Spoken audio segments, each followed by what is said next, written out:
Hello, and welcome to the first episode of Art Block. Today on the chopping block is the basics of digital art and what to get for it.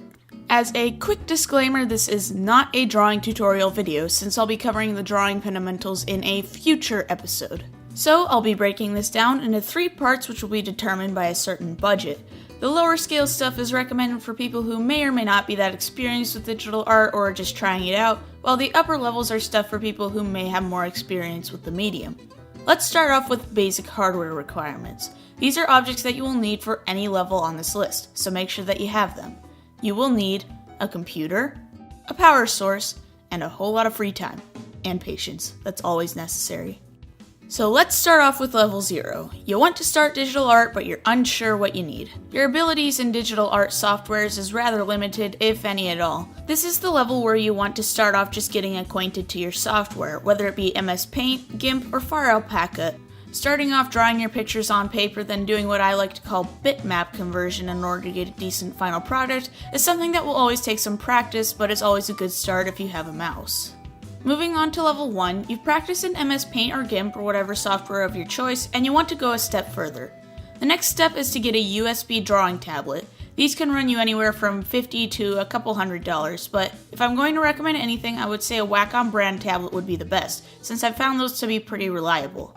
I personally started off with a Bamboo Fun tablet, then soon moved to the Wacom Intuos 13-inch, which I used for 3 years until I got a Wacom Intuos Pro. When you're just learning to use a tablet, I'd try getting a smaller tablet, since the smaller tablets are easier to learn how to use, and they end up being less expensive because the company doesn't have to put as many pressure nodes into the tablet. Taking it a step up to level 2, you've gotten some decent practice with your tablet and are ready to go a little further. This is the point where you're either going to keep digital art as a hobby or take it a little more seriously.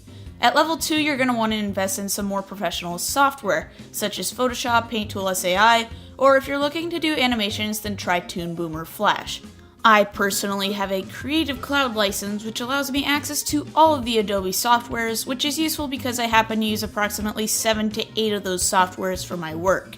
As for your tablet, you can probably get by with your USB drawing tablet that you already have. However, if you're someone who does a lot of line work or needs to work with a lot of accuracy, I would highly suggest investing in a larger scale or higher scale tablet with more pressure sensitivities that can make line work and detail a lot easier to achieve. So, taking a final step up to level 3, you've worked with your professional software for at least 2 years and have become quite practiced with your tablet and may even do commissions for your artwork. Level 3 is what I consider the highest tier on the spectrum, since at this point you're basically purchasing the same equipment that they use in the big league studios. For this level, you're going to want to invest in another computer with a lot of processing power, as well as a graphics tablet.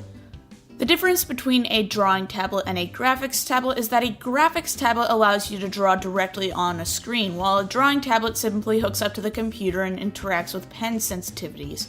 I've had quite a few people ask me whether they should start off with a graphics tablet so they could draw directly on the screen, and the answer is no, you really shouldn't start off with a graphics tablet. Graphics tablets tend to run at anywhere from $800 to $1,200, and even if you're willing to fork out that kind of money, working on graphics tablets isn't as easy as you think unless you've practiced with at least one other tablet. I would highly recommend staying at level 2 unless you absolutely must upgrade to a graphics tablet or you're training to work a job that requires you to use a graphics tablet. And that's about it for today. If you guys have any questions, make sure to ask them in the comments and I will be sure to answer them as best I can. If you're looking for more tutorials, make sure to subscribe for more episodes of Art Block where I'll be covering the basics for artwork and animation.